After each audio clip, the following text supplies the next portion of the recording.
పితా పుత్ర పరిశుద్ధాత్మ నామమున ప్రభువునందు మిక్కిలి ప్రియమైన సహోదరి సహోదరులారా, ఈనాటి ధ్యానాంశం సంతోషానికి సూత్రాలు. నీరు లేని మొక్క ఎలా వాడిపోతుందో ప్రార్థన లేని జీవితం అలాగే వాడిపోతుంది. ప్రార్థిస్తే దేవునికి దగ్గర అవుతాం, స్తుతిస్తే సాతానుడు కాలిపోతాడు. అందుకే క్రైస్తవ జీవితం సంతోషంగా ఉండాలి అంటే మొదటగా ప్రార్థన అనే సూత్రాన్ని నేర్చుకోవాలి. ఎప్పుడైతే మనం ప్రార్థిస్తుంటామో దేవుని యొక్క అనుగ్రహాలకి మూలంగా మారుతుంటాం, దేవునికి దగ్గరగా ఉంటాం, దేవుని బిడ్డలుగా తయారవుతాం, దేవుని ప్రేమను చూరగొనుగుతుంటాం. సాతాను రాజ్యం కూల్చాలన్నా, సంఘాన్ని కట్టాలన్నా ప్రార్థన శక్తి కావాలి. మనం సంతోషంగా ఉండాలన్నా ప్రార్థన కావాలి ప్రియులారా. అందుకే పునీత పౌలుడు తెస్సలోనిక ప్రజలకు రాసిన లేఖ 5వ అధ్యాయము 16-17లో సర్వదా సంతోషముగా ఉండండి, సదా ప్రార్థించండి అంటాడు. కాబట్టి క్రైస్తవ జీవితం సంతోషంగా ఉండాలి అంటే ప్రార్థన అనే ఆయుధాన్ని మనం ధరించాలి. ప్రార్థన ద్వారా మనం ఆనందంగా ఉండగలం. ఇక రెండవది, క్రైస్తవ జీవితం ఆనందంగా ఉండాలి అంటే ఆరాధన. అందుకే కీర్తన 100లో ప్రభు మందిరంలోనికి కృతజ్ఞతాస్తుతులతో అడిగెడు. దావీదు చెప్తాడు, యెహోవా మందిరమునకు ఆరాధించుటకు వెళ్ళుదము రండు. ఎవరెవరైతే ఆరాధన చేస్తుంటారో సృష్టి స్థితిలయ కారకుడైన ప్రభు ఆయన ఆరాధించే బిడ్డల్ని ఆశీర్వదిస్తాడు. దావీదు జీవితంలో చూసినట్లయితే ఒక గొప్ప సత్యం విశుద్ధమవుతుంది. అది ఏమిటి అంటే, ఓ పక్క రాజ్యాన్ని చూసుకుంటూ మరొక పక్క ప్రజలను పరిపాలిస్తూ శత్రువులను ఓడిస్తూ ఎన్ని కార్యాలు ఉన్నప్పటికీ కూడా దేవుని రోజుకి 7 సార్లు ఆరాధించడం ఆపేవాడు కాదు. అదే తన యొక్క విజయ రహస్యము.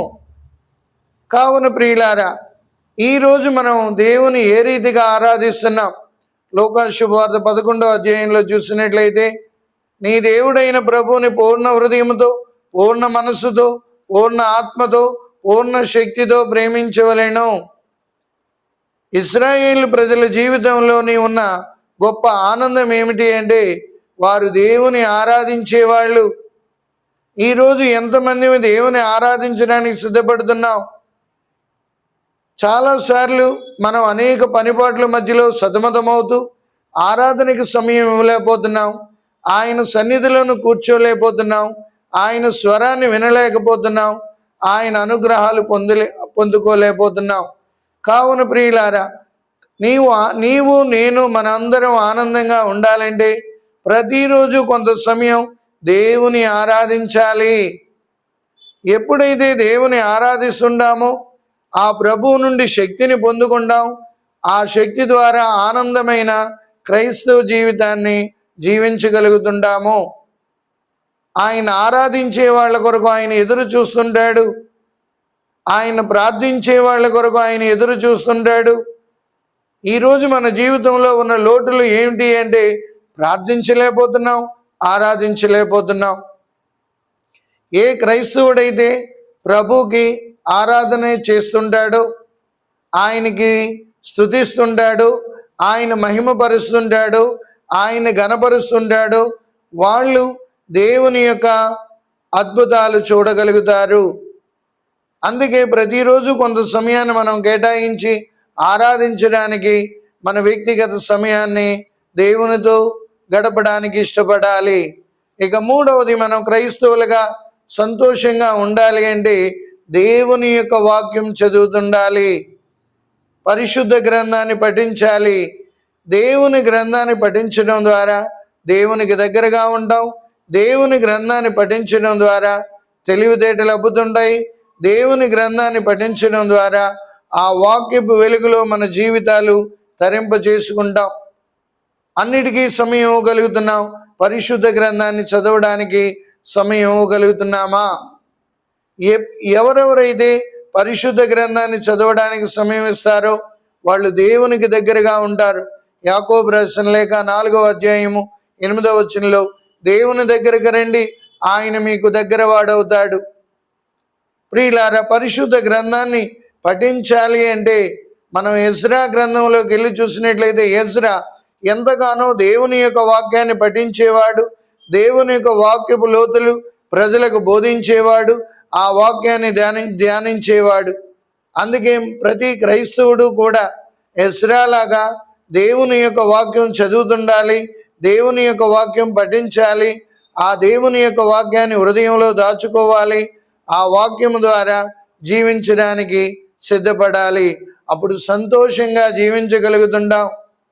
ప్రభు చెప్తున్నారు యోహాను శుభవార్త 15వ అధ్యాయం 11వ వచనంలో, నా ఆనందం మీ యందు ఉండవలెననియు మీ ఆనందం పరిపూర్ణం కావాలననియు నేను మీతో ఈ మాటలు చెప్తున్నాను.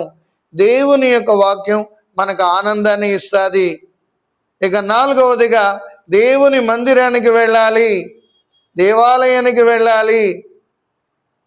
ప్రతి క్రైస్తవుడు వారంలో ఒక్కసారి దేవుని మందిరానికి వెళ్ళడమే కాదు, వీలున్నప్పుడల్లా సమయం దేవుని దేవాలయంలోనికి వెళ్ళినప్పుడు గొప్ప అద్భుతాలు చూడగలుగుతాం.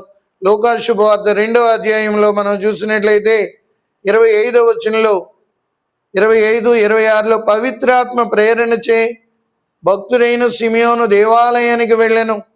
దేవాలయానికి వెళ్ళాలంటే మన యందు పవిత్రాత్మ ప్రేరేపించాలి.